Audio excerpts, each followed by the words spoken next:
So do you want to know how to increase your conversions and reduce the amount of work that it takes? Well, that's if you follow a closed marketing plan. So we transitioned to a closed marketing plan about 2 years into actually running Platform University. And one of the reasons was because if you have an open marketing plan, as I mentioned in the previous lesson, you're going to be working all the time because you constantly got to fill that promotional calendar. The key thing with a closed marketing plan is that you actually close the membership for public enrollment, meaning that people can only join so many times a year. And every time I walk through this with clients, there's the immediate fear that sets up. Well, wait a minute, Stu, if I close the membership, that means that members can't join. Yeah, that's the point. We want to close it so that there's a reason when we open it for people to join.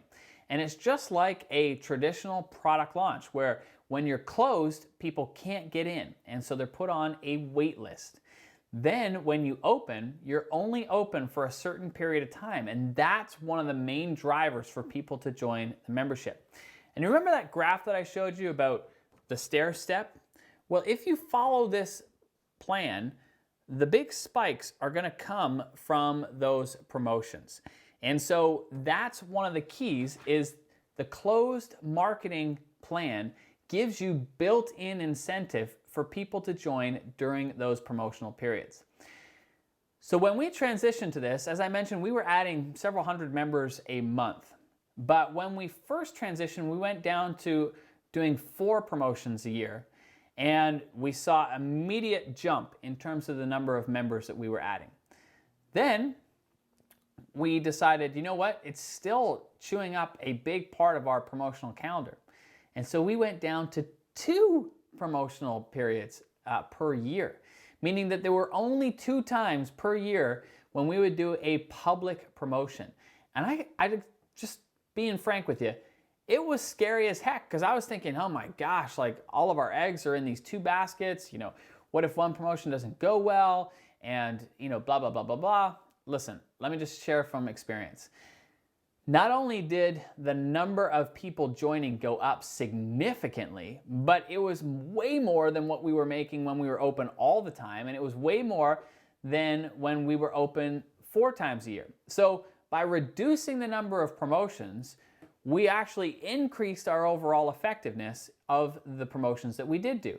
And I think there's a couple reasons why. Number one is that we had the bandwidth to put more marketing power into those promotions.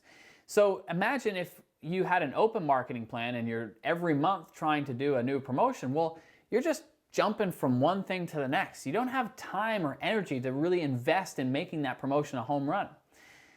But when you go all the way down to 2 per year, well, now you got 6 months of time to be able to make that promotion a huge hit. And so the effectiveness of your marketing goes up significantly.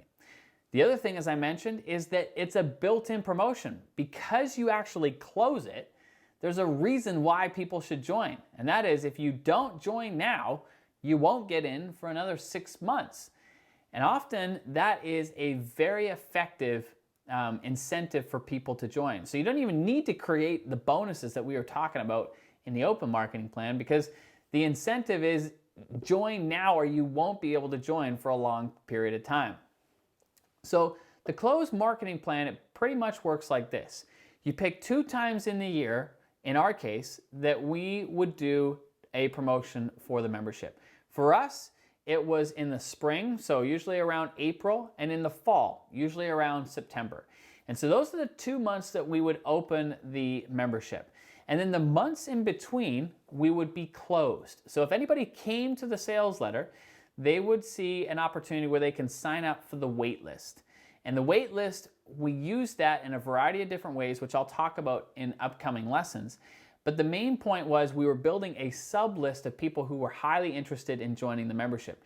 So when we would start our marketing for these 2 promotional periods, you bet we were hitting up that wait list. But the key thing from an open and a closed perspective is that we would literally close the membership. So if you came to the sales letter, then you would see an opt-in for the wait list. and it would say, you know, we're closed during this period of time, yada, yada, yada. And I'll share some examples of what that looked like in the documents for this particular video, in the handouts for this video. But the key thing with a closed marketing plan is that you limit the number of promotions you do per year. I recommend doing 2 per year, and I would space them out pretty evenly so that there's an even time. You don't want to have a promotion say in October and then do another one in January. That's too tight. It's too tight in terms of the promotional. So I like spreading them out as evenly as I possibly can, and then you focus your energy on making those promotions a home run. And what we're going to talk about next is exactly how we would do that. And we basically incorporate 3 components to any launch of a membership site. And I'll share with you what those are and how we structure them and the role that they play in a launch coming up in the upcoming lessons. I'll see you soon.